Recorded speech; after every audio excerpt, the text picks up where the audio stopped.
It's been over 60 years since oil was first discovered in Oloibiri, the Niger Delta region of Nigeria. And since its discovery, the Nigerian economy has depended almost solely on its derivatives in running the nation's economy. Petroleum, a derivative of crude oil, accounts for almost 90% of the nation's wealth.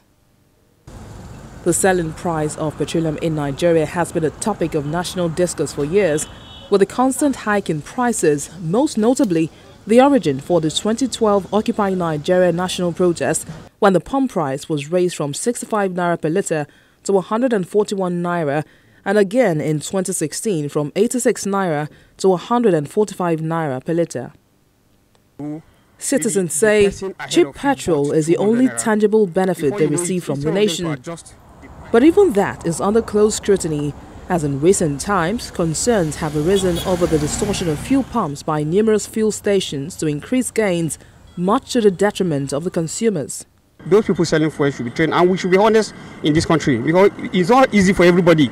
You don't know where I got my money from, just for you to adjust the price of the whatever, for you to give me and maybe try to do a plus or minus, while at the end of the selling, you deduct yours. No, people should be honest in this country. The NNPC have a regulations that is guiding the sales of this fuel. They should look into that matter so that it should be something flat rate.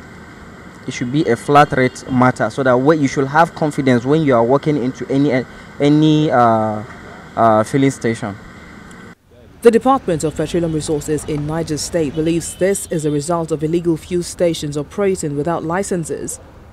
However, the agency promises continuous checks to ensure the product is sold at the appropriate pump prices. We are to make sure that all these stations are operating with DPR license. However, this was not the case. Many of these stations were operating illegally. And of course, those things, we get this setback during the scarcity. Because somebody that is not operating with license, of course, he cannot go to any of the depots to lift a product because he has no license.